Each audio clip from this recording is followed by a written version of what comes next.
en direct du Cochon Hardy avec Henri Gazeux. Vous vous souvenez peut-être d'Henri et compagnie. Là, il est venu tout seul, sans sa batterie de cuisine. Alors, Henri, c'était un très bon, un très bon souvenir de la rue Paratia.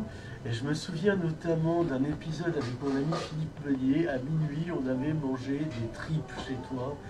Et pour moi, c'est du bonheur. Il y avait une espèce d'épiphanie. Ça et toute une série de plats. Je me rappelle aussi d'avoir mangé avec Clotilde Ripouille plusieurs fois. Pour l'avoir amené à ses débuts sans canailler. Sans canaille, des nourritures canailles, des plats canailles, ouais. Voilà, enfin bon, des tas de souvenirs gastronomiques et des souvenirs de rencontres aussi. C'était tout petit. Alors raconte-nous comment c'était Henri et compagnie déjà. Ah ben Henri et compagnie, maintenant on te dirait que c'est, on appellerait ça un concept store. Oui. Et en fait, je m'étais beaucoup inspiré d'un petit bar qui était à Collioure et qui appartenait à Chazot. Je crois que j'y étais. Et ça s'appelait la Cave Arago, voilà. Ah non, c'est pas celui-là. La Cave Arago, et alors il tenait cet établissement un petit peu comme moi, c'est-à-dire tout seul derrière son comptoir. De temps en temps, il avait un coup de main extérieur. Mais en fait, voilà, il faisait tout lui-même et puis tu patientais. C'était tout petit, très convivial. Tout le monde écoutait les conversations de tout le monde et c'était vraiment autour d'un bar avec des nourritures simples, roboratives, canailles, c'est vrai. On rappelle de porc aux palourdes aussi. Voilà, le porc aux palourdes, ouais, c'est vrai. Portugais pour le coup. Bien sûr, moi ma cuisine était sans frontières et surtout sans complexe, quoi, hein, puisque j'étais pas du tout cuisinier de formation. J'ai appris sur le tas, quoi. Et donc l'idée c'est surtout que la taille faisait qu'on discutait avec des gens qu'on connaissait pas. Voilà, des gens il y avait tout chez toi alors. Toi, tu es plutôt un horrible gauchiste, voire un marxiste consommé, mais il y avait des gens de droite, d'extrême droite, de centre, enfin vraiment toute la gamme, tout le spectre politique, qui commentaient les actualités, c'était aussi ça, c'était la République. Oui, c'était un échantillon de toute la vie locale, avec ses extrêmes, mais qui ont toujours... j'ai jamais eu de problème vraiment, ni de dispute, ni de ton un peu haut. Les femmes aimaient beaucoup venir chez moi parce qu'elles se sentaient, elles me disaient, en sécurité. Et c'est vrai que l'exiguïté du lieu imposait une forme de discipline. C'est-à-dire il fallait tenir un peu son commerce, tu vois. Et pour ça, j'étais le taulier. C'est-à-dire j'étais là, garant du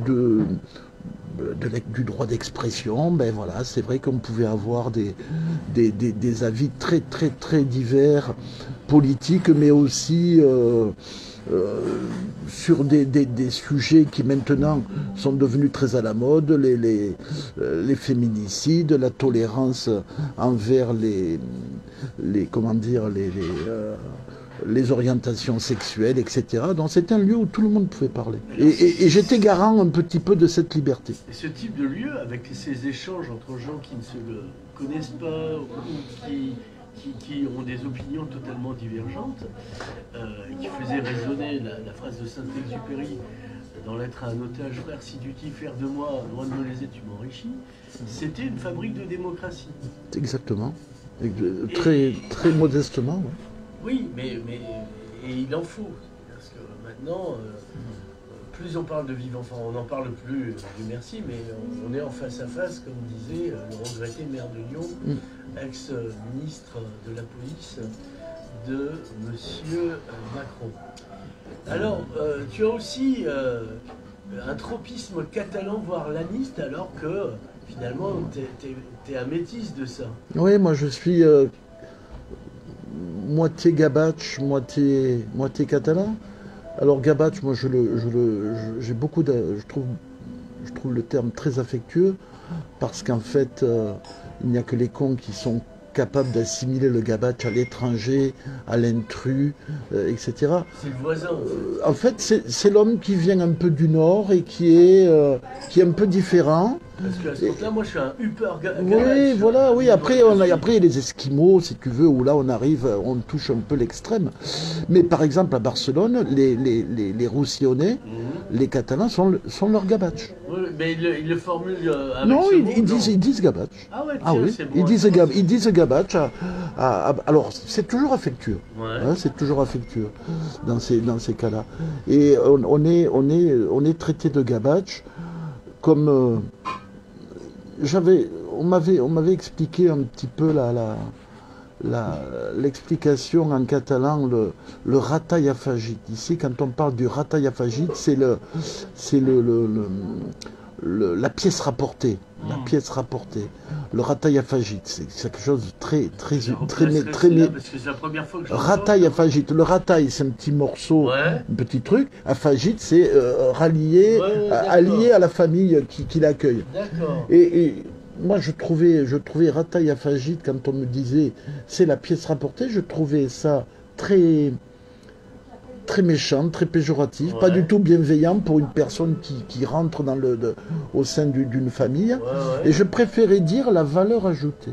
Oui. Donc en fait, les gabaches, Ouais. pour moi qui en suis un petit peu, mais Ouais, qui le... on est le Mitch.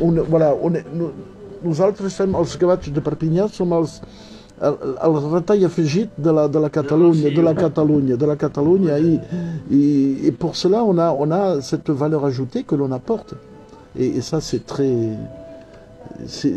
moi je me suis jamais considéré vraiment comme un catalan, mais j'étais toujours solidaire des causes qui me semblaient justes, quoi. Alors, tu as traîné avec Unitat Catalane. Ben oui, j'habite au-dessus de chez eux. Voilà, Alors, je me rappelle d'un repas qu'on avait fait chez toi, avant que ce soit Henri et compagnie. Je crois que c'est la première rencontre, parce que tu traînais avec Alors, Unitat. j'habitais, mon appartement était au-dessus du local d'Unitat Catalane et au-dessous de l'appartement de Jaume Roure. Oui, voilà. Et donc, je ne pouvais pas m'échapper, quoi. Je veux dire, j'étais pris. Et ça a été une cohabitation très, très, très agréable pendant des années. Et j'ai gardé avec Jaume Roure une amitié. Bon, alors c'est vrai que là, on se voit un petit peu moins, mais il ne manque pas de me rappeler ma cotisation, que je dois d'ailleurs lui payer. Parce que l'unité catalane Existe toujours maintenant sous d'autres formes. Alors il y a l'entité politique, et puis après autour de ça, il y a cette volonté de continuer à donner à Perpignan son côté catalan qui a un peu disparu. En rayonnant, on est moins catalan, quoi. Ben, disons que... Voilà, moi ça m'allait bien, quoi. Perpignan la catalane, ça posait les choses. Oui. Comme le Conseil général, qui politiquement n'est pas du tout aligné sur les mêmes options, disait le Conseil général, c'est l'accent catalan de la République française. Oui, je trouvais ça magnifique. Voilà, magnifique, de simplicité et de... C'était efficace, ça disait bien les choses. Et à un moment donné, de toute manière, vu tout ce qui passe de différent ici, ce qui devrait nous rassembler, c'est France et catalanité. Bien sûr, bien sûr. Évidemment, toi comme moi, on n'est pas catalan. Non. Toi, tu es catalan valencien, le catalan toi est valencien, et le peu de catalan chez moi est aussi valencien. Comme voilà. Louis Alliot et Jean-Marc Pujol, comme quoi, ça fait des personnages totalement différents. Totalement différents, mais on a la capacité, je pense, d'absorber, grâce à nos cultures et à cette situation géographique, on est capable d'absorber absolument tout, quoi. Il faut faire unité. Voilà, il faut faire l'unité. Et moi, les premières actions quand je suis revenu de Paris, quand je suis revenu à Perpignan, puisque j'ai une vie aussi ailleurs, et ça a été de faire du Yagout de Reims, par exemple, l'aviron catalan qui était pour moi. Et voilà. Et puis après, donc grâce à ça, on a participé à des compétitions international, si j'ose dire. Et j'ai rencontré à Lloret, à San Feliu de Guiche, Lloret de Mar, à Rosas, etc. Des clubs, des personnes qui avaient la même passion pour ce sport, cette activité sportive. Et ça commençait comme ça. Ça commençait comme ça, par une... Ouais, c'est l'agrégation. Voilà, ça commençait comme ça. Et évidemment, on apprend le catalan parce que les ordres se donnent en catalan, les termes marins sont des termes en catalan. Et c'est vachement enrichissant, quoi. Alors, on arrive petit à petit au but de cette rencontre. Donc la joie, ça faisait longtemps que je ne l'avais pas vu en vrai. C'est, il y a eu l'anniversaire des 7 ans du 8 octobre, le 8 d'octobre. Le 8 d'octobre. Non, le 1er octobre. Ah, le 1er octobre, je ne sais pas pourquoi moi je vois 8. Parce que Non, c'est le signe de l'éternité aussi. Enfin, bon, passons.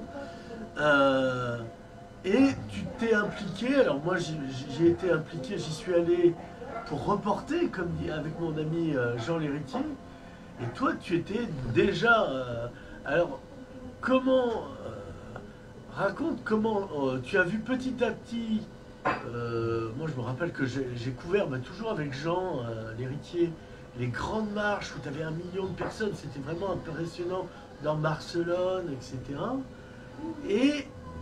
à un moment donné, la logique faisait qu'on devait arriver à cette nécessité de l'indépendance, quoi. Mais en France, bon, qui sont au courant de rien, donc ils ont découvert, tiens, les Catalans veulent être indépendants. Alors raconte-nous comment toi, tu étais impliqué ou pas dans ces marches, etc., jusqu'à ce que on arrive au 1er octobre 2017, puisque... Ouais. Alors, moi tout ce qui est... tout le fil d'Ariane un petit peu, il s'est tressé grâce à Visa pour l'image.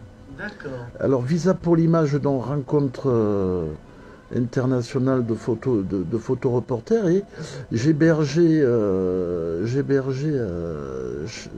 dans notre appartement des reporters français, et j'ai eu la chance aussi de rencontrer des reporters ou des acteurs culturels barcelonais qui venaient pour Visa. Et là, on a parlé autour évidemment de l'actualité, mais aussi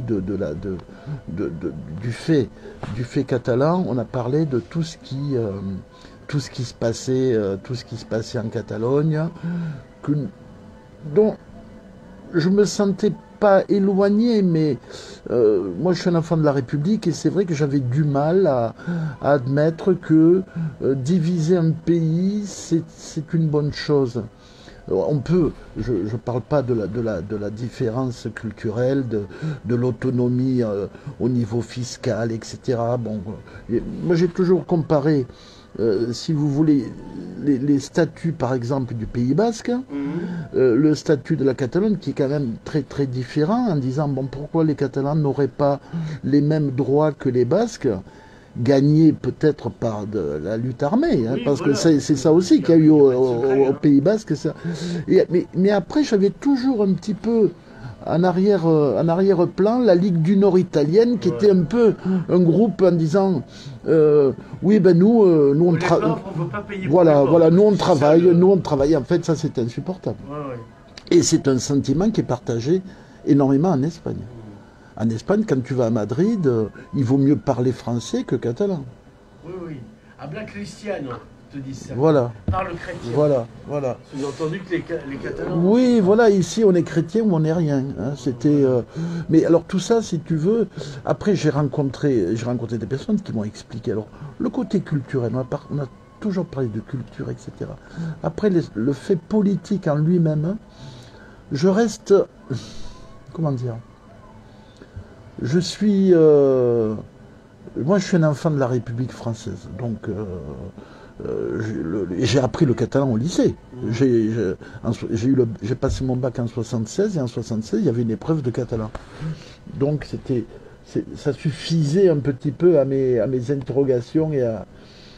Maintenant, quand j'ai compris l'engagement de certaines personnes dans ce combat qui est un combat politique, qui est un combat de déterminé, en disant nous voulons l'autonomie parce que nous sommes prêts à partager, le problème n'est pas là, mais on veut avoir le choix dans une Europe des régions, on veut avoir notre carte, on veut avoir une carte à jouer, même si l'Europe ne veut pas de nous, ou même si l'Europe ne va pas entrer en conflit avec Madrid pour nous donner toutes les facilités.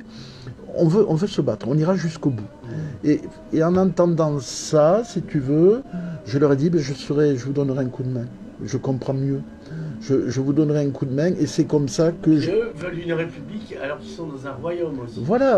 Alors pour nous Français, parce que c'est un Bourbon à qui on n'aurait pas coupé la tête pour une république. C'est vrai que c'est tentant. Ouais, voilà.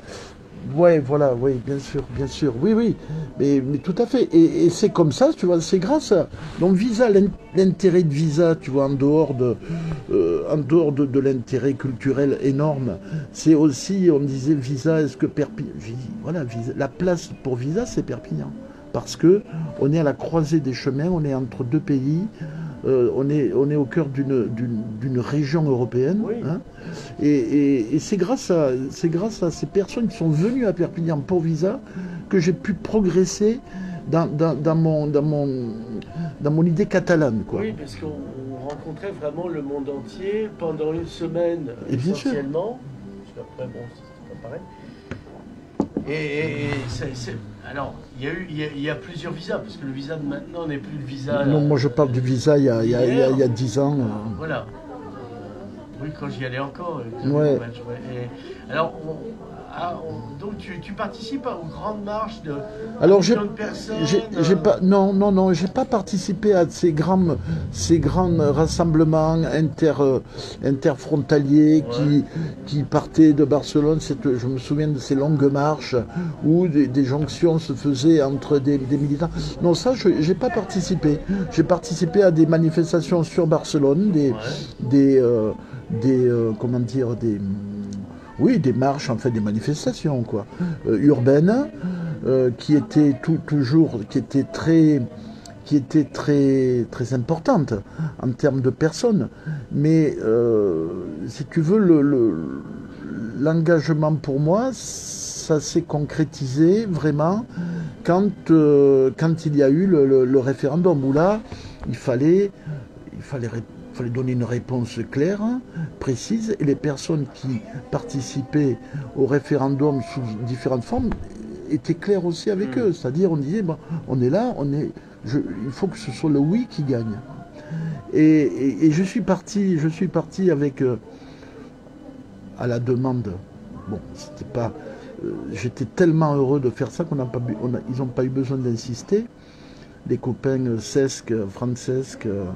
m'a dit alors pour le 1er octobre, qu'est-ce que tu fais? Je lui ai dit, mais je serai là, je viendrai. Et alors là, j'ai vu un sourire, il m'a dit, tu es sérieux? Je lui ai dit, ben oui, je vais venir. Je veux dire, la brigade, je serai la brigade internationale. Oui, voilà. Et je suis arrivé avec dans la tête les yeux brillants aussi de cette nostalgie de dire, ben, les internationalistes, c'était un peu ça, quoi. Oui, pendant la guerre, ils croyaient en quelque chose, ils apportaient leur aide. Et quand je suis arrivé à Barcelone, la veille ou l'avant-veille du scrutin, enfin du référendum, j'étais fier, j'étais très, très enthousiaste, et avec cette nostalgie, un peu de romantisme aussi, c'est vrai. Tu sais que le chef des brigades internationales était perpignanais. Oui, c'était André Marty, oui, militant communiste. Saint-Martin. Militant communiste, voilà. Marty. Alors il avait eu quelques déboires avec le parti, parce que évidemment l'internationalisme à l'époque, c'est un peu tout ce qui s'est concrétisé. Numéro 3 du Comintern. Voilà, c'est ça. Oui, Marty, André Marty, bien sûr. Ici, personne s'en soucie. Non, mais ici, si tu veux, c'est le problème ici, c'est que on a plus les Perpignanais, qui ont quand même une forte communauté républicaine, Oui. hein, ben, ont toujours été plus le centre du monde. C'est Dali, c'est pas Marty, quoi, tu vois. Ça n'a jamais été des grands marxistes. Non, mais ici à Perpignan, c'était. C'est une ville de bourgeois de droite, finalement. C'est une petite ville de province, un gros bourg. J'avais un professeur au collège à Estagel qui me disait, mais Perpignan, c'est pas une ville, c'est un gros bourg. Et pour lui, en fait, une ville ne pouvait être que structurée comme une ville ouvrière, Ouais. avec des syndicats, c'est-à-dire avec une organisation politique, etc. Perpignan, pour lui, c'était un gros bourg. Et après, j'ai compris ce qu'il voulait dire. Ville de Coulac, Ouais, dimanché, ouais, voilà. voilà. Et quand tu sortais du collège d'Estagel, tu vois, Ouais. ça m'étonne pas, parce qu'en fait, là-bas, c'était un village qui était communiste depuis le congrès de Tours, pratiquement, Ouais, tu vois, ouais. avec quelques petites incartades dans l'histoire, mais et en fait, Perpignan, si tu veux, quand je suis parti pour le 1er octobre, il y avait beaucoup de romantisme, quoi, c'est Oui. vrai. Mais on a pris des risques quand même. Oui, on a parce pris des risques parce que c'était chaud, comme on dit, quoi. Alors, moi j'ai eu un ami, mais un Gironais, je l'appelle pour le rejoindre, pour voir là-bas les élections, enfin le référendum. Il me dit non, je suis à l'hôpital, j'ai défendu une urne à Isbers, mais à Ouais. Matracat. Ouais, ouais. Donc, alors finalement, on s'est mis à Figueres avec Jean. Et moi, je suis arrivé à Barcelone, donc l'avant-veille. Je suis allé chez mes copains qui habitent juste à côté du Palau de la Musique. Ouais. Et alors, un immeuble, c'est... Déjà, en rentrant dans cet immeuble, tu étais dans l'opposition. Au 3e étage, ils avaient fait un trou dans le mur de communication, comme une espèce de termitière où ils pouvaient passer d'un immeuble à l'autre sans descendre dans la rue. Quand on fait de la guérilla, c'est un truc qu'on fait souvent. Et sur les toits, Ouais. et donc il y avait toute une vie sociale sur les toits de terrasse. Ouais. Et ça, je trouvais ça. Il y avait les hélicoptères qui passaient, il y avait un brouhaha en permanence. Bon, c'est Barcelone, et puis ça bouillonnait, Donc quoi. on n'est pas loin de la Laietana où il y il y avait le siège de la Retraité. Hein. Voilà, et il y avait donc quand je suis rentré là, je me suis dit, waouh, là, il se passe, bon. Ils vivaient comme ça, en fait. Ils trouvaient beaucoup plus pratique de faire un trou dans un mur Oui. de communicant, c'est-à-dire un mur porteur, Oui. séparant 2 bâtiments, plutôt que de descendre 3 étages et remonter 3 étages. Ça, c'était l'explication. Alors, Après, c'était qui ces gens? c'était des acteurs culturels, c'est-à-dire D'accord. ils travaillaient pour la ville de Barcelone, pour la Generalitat, organisation de manifestations culturelles. Parce que c'est l'époque où la mère était une ancienne squatteuse. Voilà. Comment s'appelait-elle déjà cette dame? Parce que là, je suis pas assez réveillé. J'ai On vous le plus son nom. retrouvera, mais... Ouais. Parce qu'il y a eu un grand mouvement de squatteurs à Barcelone, Ouais. autogérés, etc., dont Oui. cette mère avait fait partie avant. Ouais. Eux, c'était des acteurs culturels. Voilà, ils gagnaient leur vie, ils travaillaient. Ici, on dirait intermittent du spectacle, mais un Là-bas, peu. il n'y a pas de statut. Non, voilà, un peu comme une organisation, un peu style boîte à clous, c'est-à-dire, mais avec des contrats très très impliqués dans la vie culturelle barcelonaise et de la Generalitat. Donc, ils étaient en centre-ville, à côté vraiment, mais côte-côte au Palau de la Musique, on rêve pas mieux. Et je suis arrivé chez eux, évidemment accueilli, avec beaucoup de sérieux, presque de la solennité, en disant un camarade de Perpignan qui vient nous donner un coup de main. Tu vois, un camarade de clandestinité. Voilà, c'était... Et alors j'étais parti sans pièce d'identité, j'étais parti sans rien. D'accord. Pourquoi, je ne sais pas. Pourquoi, je ne sais pas. En disant, ben si... Si t'es pris, tu croques dans ta dent creuse et on ne sait pas... Je sais pas pourquoi, mais c'est pas très raisonnable.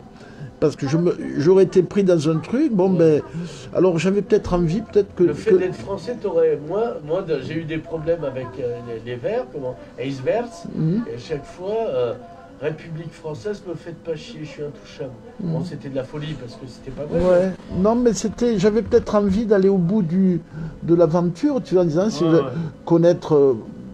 bon, je sais pas, en fait, ça c'est très bien. Alors, tout c'est quand même... J'étais de garde, je gardais dans un bureau de vote qui se trouvait à l'école Cervantes. Et alors quand j'ai vu que c'était l'école Cervantes, j'étais encore plus heureux. Alors c'est une petite école qui se trouve dans des petites ruelles autour du Palau de la Musique. Ouais. Donc c'est vraiment un dédale, quoi. Et c'est ce qui a un petit peu évité les affrontements violents que l'on a connus dans les banlieues, dans les lycées ou dans les espaces, dans les bureaux de vote très aérés, très aérés, où il y avait de la place, où donc là le noyau, et tu sais quand en catalan on dit fait pigne, quand on fait les castells, fait pigne, c'est-à-dire l'attroupement, le troupeau, le ramat, tu sais. On était tous serrés comme ça, devant les grilles. Alors, moi, j'étais de garde, entre guillemets, de 4h à 8h du matin. Ouais. Donc, à 4h du matin, la nuit, alors tu partais. Les consignes, c'était si jamais ce sont les Mossos, bon, on reste calme. Si c'est les Verts, là, on est prêt à casser. La Guardia civile. Qu'on appelle les Verts. Ouais. Et donc, il y avait déjà disant les Mossos, bon, ils sont avec nous. Oui, parce qu'en fait, c'est la police, ils sont payés voilà. Sauf que bien sûr. La légende raconte que les Verts avaient infiltré les Mossos. Et donc, je me suis retrouvé là avec des personnes. Il y avait une dame âgée. Et quand je lui ai expliqué qui j'étais, parce qu'évidemment, on est tous à 4h du matin, on est devant les portes. On est comme chez Henri et compagnie. Voilà, c'était ça. Et elle avait les larmes aux yeux, et justement, elle m'a dit, mais c'est comme les internationalistes qui sont venus pendant la guerre nous aider. Et là, je crois que j'étais très fier, quoi. Très fier. J'ai une vie aboutie, j'ai pas été totalement inutile, quoi. Et écoute, on a passé, donc j'ai passé mon temps comme ça, à attendre. Et puis... c'est l'histoire d'une vie, ça. Ouais. Et les gens sont arrivés au fur et à mesure que la matinée avançait. On s'est retrouvés devant la porte une centaine de personnes. Dans une rue comme celle d'ici, là, comme la rue du Théâtre, tu vois. Donc ça veut dire qu'il était impossible, à moins d'arriver avec un bulldozer et d'écraser faire des centaines de morts. Ça ne pouvait pas. Et là, je me dis, voilà, la réalité du ramat, la force, elle est là. La non-violence chère à Gandhi, etc. En fait, c'est ça. L'attroupement, les personnes liées, tenu par un idéal, par il n'y a même pas de force physique, c'est la masse, quoi. La masse. Et c'était un moment, c'était très très fort. Et puis après, il n'y a pas eu de problème. Il y a eu des Mossos qui sont venus, ils ne pouvaient pas approcher. Je les ai vus à 20-30 mètres, il y avait trop de monde. Donc, j'ai pas vu de violence. Si, je l'ai vu après sur les télés, sur les réseaux sociaux, tout ce qu'il y avait eu. Mais j'ai vu les manifestations pour les opposants au référendum, parce qu'il y en avait aussi, avec les drapeaux, les drapeaux espagnols, etc. Et donc ça, c'était aussi une réalité.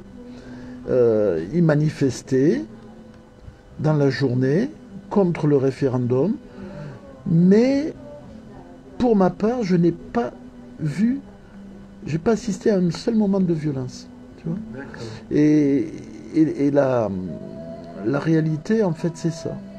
C'est que je me trouvais dans cette école qui était Cervantes, en disant quand même, être pour un référendum, de garder une école, garder un bureau de vote, mais c'est aussi une école, c'est aussi de la culture.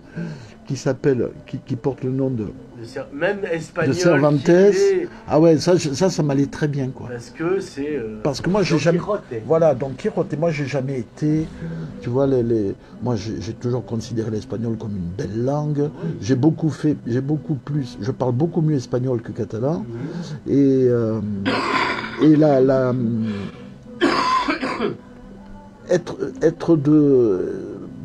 garder un bureau de vote dans une école cervantaise, pour moi, c'était voilà. Oui, c'est l'unité. Voilà, En fait. voilà. Alors, on est à côté de la Laietane, hein, donc Ouais. il y a une espèce de frontière à côté de la place de la cathédrale. Mm.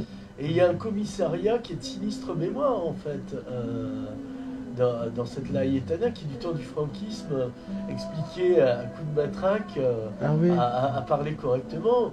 Montalbán en fait référence dans un de ses Pepe Carvalho.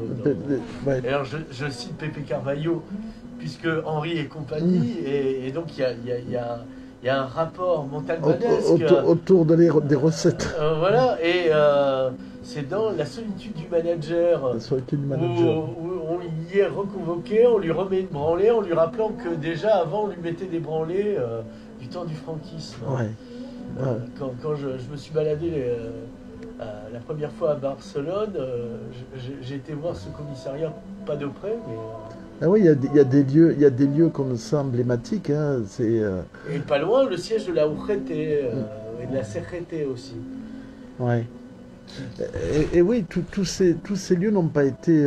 Pendant la guerre civile, la Laietana était ouais. un lieu puissant. Oui, Barcelone, pendant la guerre civile, a connu des situations bouleversantes.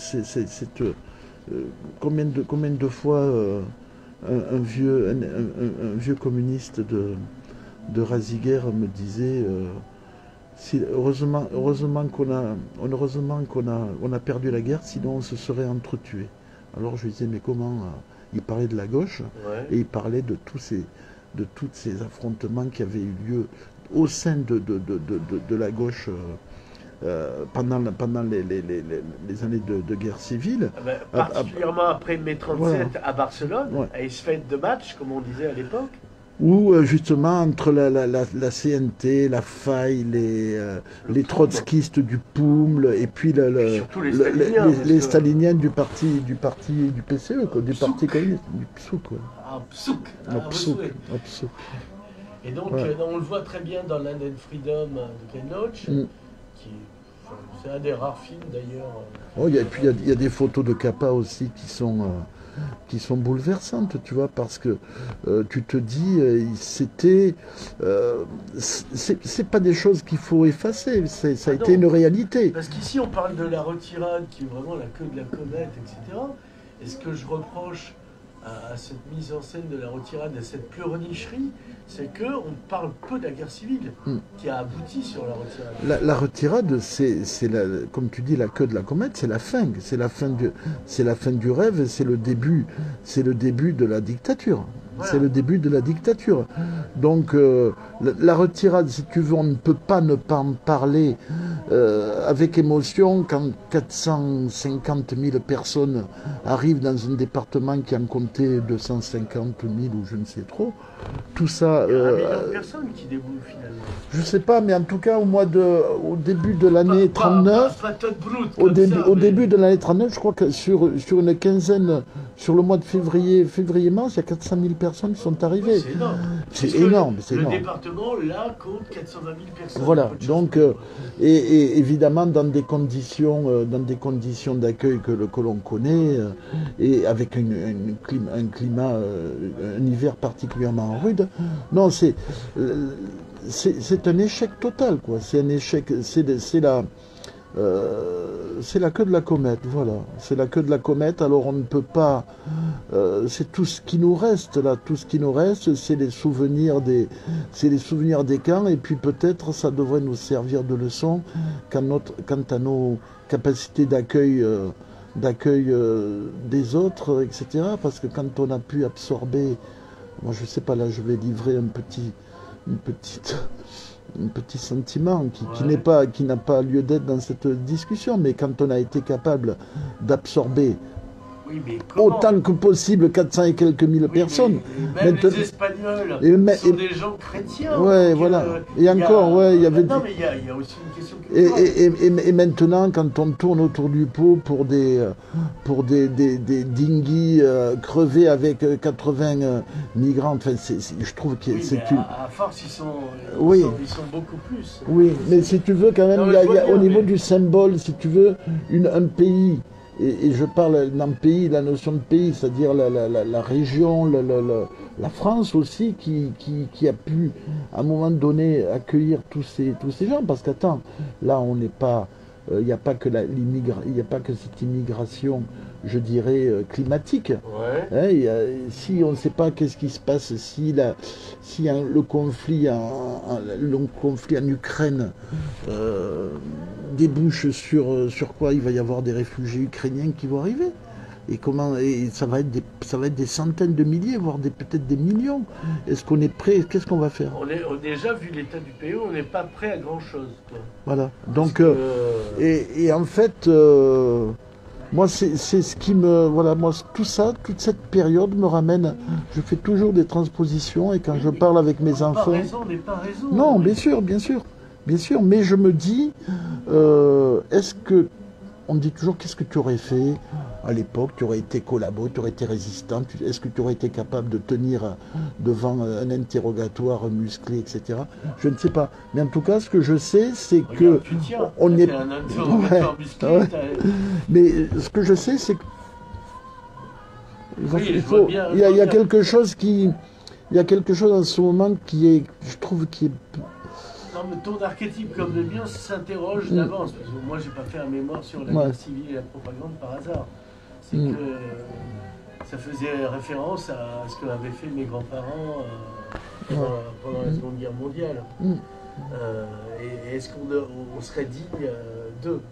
Je dis ça parce qu'ils étaient dans la résistance. Ben oui. Malheureusement, ils n'étaient pas collabos. Mais donc c'est le genre de questions qu'on se pose. Qu'est-ce qu'on aurait fait nous? Mais on a une période où les gens sont dans le déni. Ils veulent pas savoir ce qu'ils font tant qu'ils ont du rosé frais.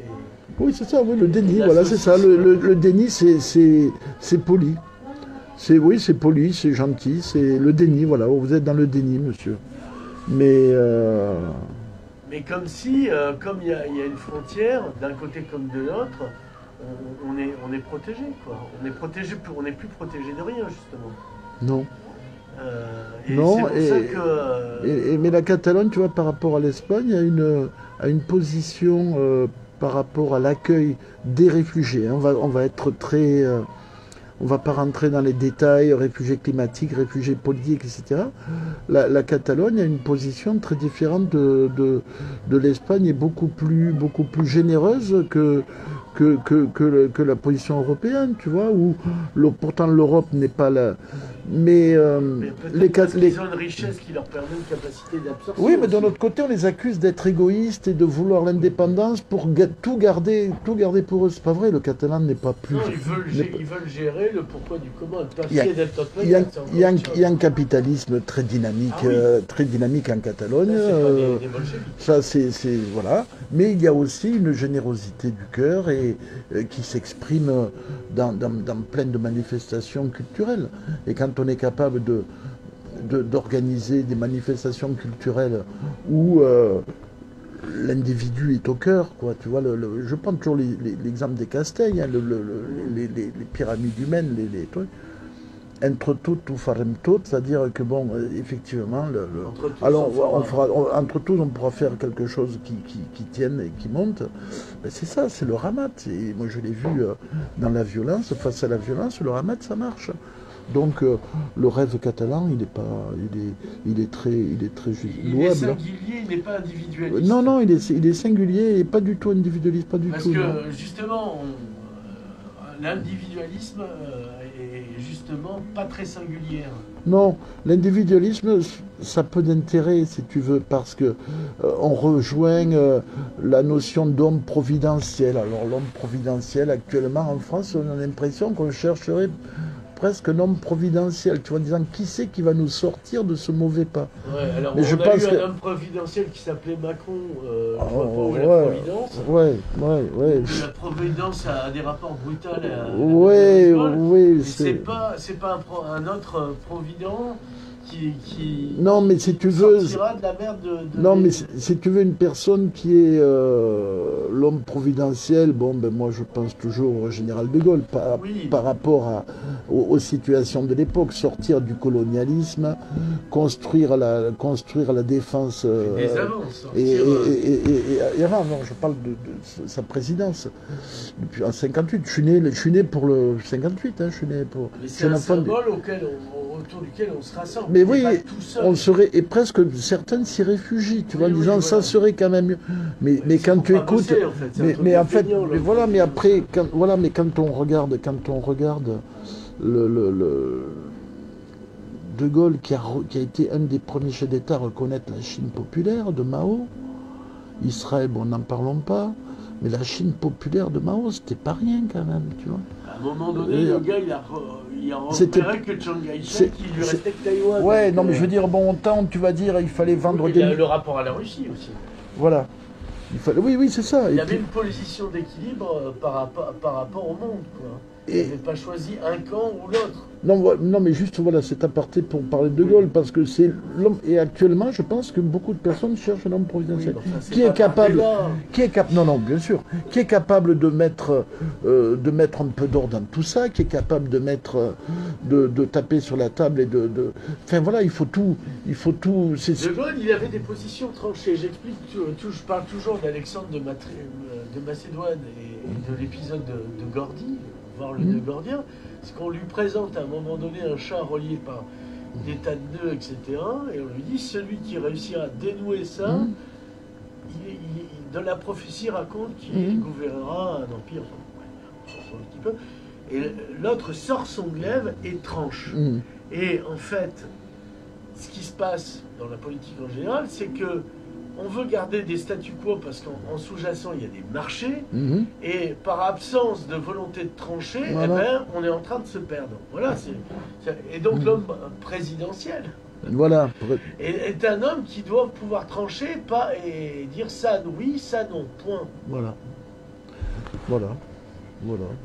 C'est ça, c'est l'homme présidentiel, c'est l'homme...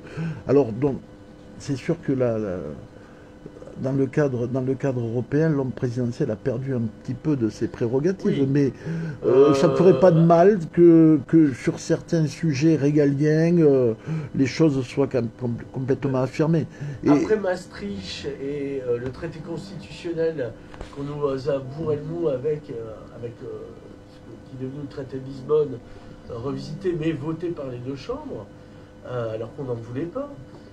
Ça devient compliqué et maintenant l'Europe, via sa présidente, prend des prérogatives voilà. Et il y a un problème parce que par exemple, on nous dit l'équilibre c'est le Parlement européen et le Parlement européen ne peut pas être proposer des lois. Donc ça n'est pas une démocratie. Et ceci est une autre histoire. Voilà. Parce que nous avons dérivé. À propos de dérive, il paraît que tu as un bateau, que tu aimes bien. Un homme de mer. Ouais, ça devient depuis quand Mais ça, ça date du lycée Arago. Quand j'étais au lycée Arago, les internes. Ah oui, c'est pas dire. C'était une époque magnifique. Regarde, on apprenait le catalan. Non, je te parle des années 74. Mais sérieusement, pas. Ah oui. Non. Il y avait des cours de catalan optionnels, comme il y avait des bons. Et tous les internes en seconde, le vendredi après-midi, direction Lutsis. Ça existait déjà. Lutsis au Barcarès. J'ai appris à naviguer. Non, mais c'était là-bas que ça se passait. D'accord. Mais tu imagines, quoi, je veux dire des. Et donc c'était mécanique. Mais tous les vendredis après-midi pour les internes, en seconde, tu avais une après-midi de voile où tu apprenais à naviguer, mec. Quel lycée fait ça aujourd'hui? Il paraît qu'il y a un lycée à Calais. Oui, mais un lycée de la mer. Oui. Mais par exemple, le lycée général comme le lycée Arago. Maintenant, on ne parle que de classes préparatoires, d'excellence. Bon, il y a peut-être plus de travail à accomplir pour remettre les choses à niveau. Mais voilà, mais moi, et j'ai jamais, on parle de politique, comme l'essentiel de la politique nous vient des Grecs, c'est la thalasso.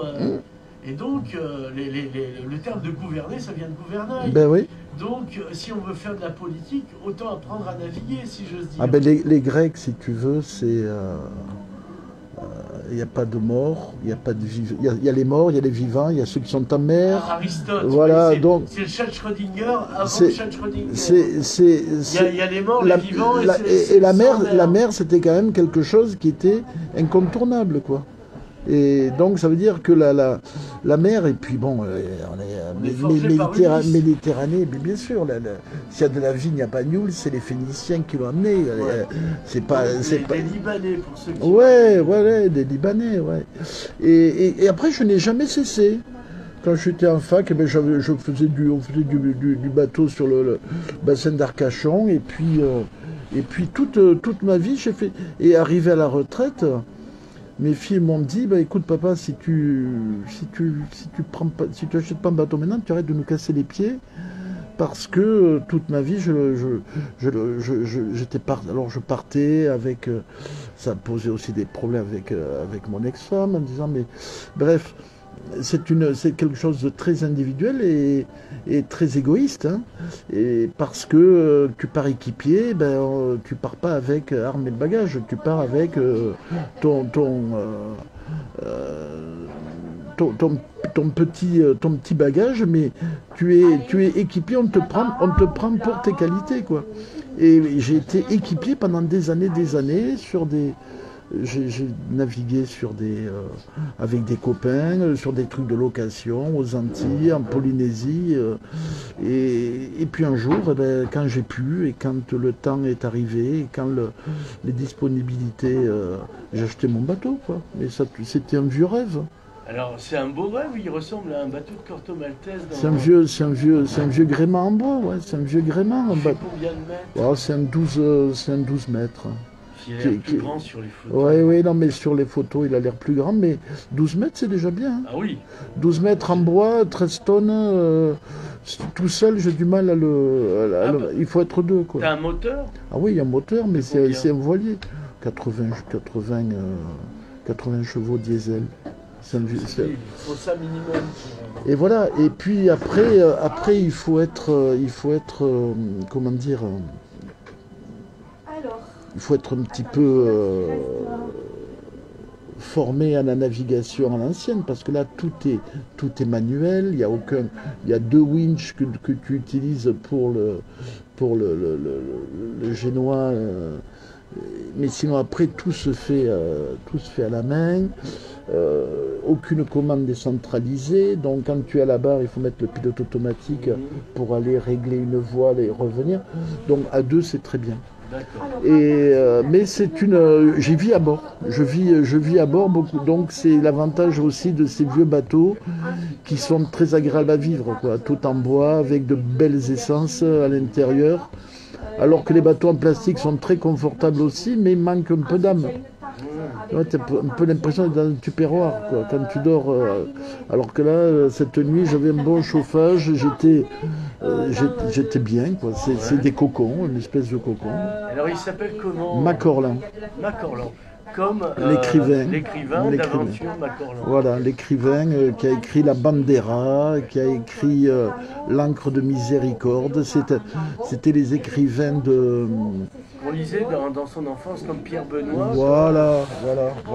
Les jours, enfin à l'époque, quand on était malade, on lisait, on regardait pas un écran. Ouais. Et donc il était déjà Macorlan quand tu l'as acheté. Ouais, il était matriculé au Havre. C'est un bateau qui a été construit au Cap Nord, à Narvik. Il a été construit à Narvik avec des bonnes essences, du bon bois, ça c'est important. Il est descendu pour un Anglais, il a été construit là-haut pour un Anglais qui vivait à Monaco. Donc ce bateau est descendu jusqu'à Monaco. Je ne sais pas sous quelle forme. Par mer, bien sûr. Et je pense qu'il a dû passer il a dû passer Gibraltar, la route, il est pas descendu par le canal du Midi. Après, sur Monaco, il a passé quelques années sur Monaco, puis après il a été vendu, il a été acheté par un Breton qu'il a rapatrié par le canal du Midi. Et puis après, c'est l'ancien propriétaire, celui qui me l'a vendu, c'est un ingénieur de l'aérospatiale et d'Airbus, qui lui l'a ramené de Bretagne et a fait d'Argelès son port d'attache. Mais on a toujours gardé le nom et l'immatriculation au Havre, LH. Donc je suis matriculé LH, alors tout le monde me dit c'est quoi LH? Je dis ben, le Havre. D'accord, normal. Le Havre. Voilà, alors on va. C'est la fin de l'entretien. Il faut finir, sinon ça va rester. Voilà. C'est vrai, c'est comme les plats, faut saucer l'interview. Ça, c'était, tu te souviens du tribunal des flagrants délires? Oui, bah, évidemment, oui. Il faut avec des proches. Et puis c'était Louis Rego, l'avocat. Il faut finir, sinon ça va rester. Donc, qu'est-ce que tu veux nous dire pour conclure cette navigation interviewante? Ah ouais, il faut tout le temps lever l'ancre, il faut changer de... Il faut pas avoir peur de prendre des risques, il faut pas avoir peur de sortir quand le vent est peut-être un peu trop fort, il faut pas avoir peur de la vie, il faut pas avoir peur des difficultés dont certains nous rebattent les oreilles, quoi, c'est sûr, ça va pas être simple. Ça va pas être simple, moi je suis conscient que... Alors on fait partie maintenant de ces retraités qui ont encore quelques capacités à... Financière. Ouais, c'est vrai, non mais c'est vrai. Bon, mais ça va pas durer, mais ça va pas durer. Moi je me dis un jour, si vraiment on les écoute, qu'est-ce qui va se faire? Alors on va prendre nos bateaux et puis on ira, je sais pas, mouiller dans des endroits... Il paraît qu'en Malaisie, il y a des îles pas chères. Ouais, mais après, moi, j'ai pas forcément envie d'aller en Malaisie, tu vois. Mais non, mais on ira... On ira jeter l'ancre dans des lieux plus hospitaliers. Mais non, mais il faut pas avoir peur. Il faut pas avoir peur de ce qui nous attend. Parce que on est fait de bons bois, nous aussi, quoi. Je veux dire, on a été éduqués, on est à peu près en bonne santé parce qu'on a bénéficié d'un système de santé, etc. D'une république qui est voilà, au lendemain de la guerre, république mis en place par le CNR. Oui, voilà, oui, le Comité national de résistance, bien sûr. Ouais. Pour ne pas trahir ces gens qui sont battus et qui sont morts pour nous. Ouais, il faut... On ferait bien de défendre bien sûr. Les acquis 45. Bien sûr. Oui, mais ça c'est... Moi ça me fait pas peur, hein. Je veux dire, quand on est arrivé au lycée Arago, en venant d'Estagel, on était catalogués les rouges, hein. Ouais. Les rouges, on n'était pas beaucoup, hein. On n'était pas beaucoup d'Estagel au lycée Arago, mais quand on arrivait de là-bas, on était les rouges, quoi. Parce que le collège d'Estagel, c'était une petite anecdote, il y avait Sarda, donc l'ancien Antoine Sarda, que tu connais, le regretté Antoine, qui a été, avant d'être maire d'Estagel, il était professeur au collège, et je l'avais en histoire géo en quatrième, donc en quatrième tu as 13 ans. Tu passes ton brevet à 14 ans, tu as ta mobilette, donc en quatrième il y a des repères comme ça. Et Antoine Sarda, donc c'était en quatrième, les premiers jours de septembre. Mesdemoiselles, messieurs, hein, parce que là c'était pas les enfants, c'était mesdemoiselles, messieurs, les éditeurs de manuels scolaires à la charge du grand capital ont encore mis l'Union soviétique en fin de programme. Et compte tenu du programme justement qui est très, très chargé sur les... On n'aura pas le temps de le faire, donc j'ai décidé de faire l'Union soviétique en histoire et en géographie premier trimestre. Et donc tout le premier trimestre, on avait l'Union soviétique et en histoire et en géographie. Et je me souviens de compos, on appelait ça des compos à l'époque, ou des contrôles, je ne sais plus. Vous expliquerez les différences entre le Comécon et le marché commun, à 13 ans. Voilà. Hein, maintenant, il y a des profs, je pense, qui savent pas ce que c'est que le Comécon. C'est comme le parc de Varsovie, on a oublié. Le Comécon, alors si tu veux, ça, avec tout ça, on n'a pas peur d'un petit coup de vent, quoi. Je veux dire, Voilà, ça peut... Henri Gazeux, merci. Merci, et merci, à bientôt merci, pour une prochaine oui. émission, on le souhaite, sur le Macor. Avec grand plaisir, voilà, on fera ça à bord, au beau jour.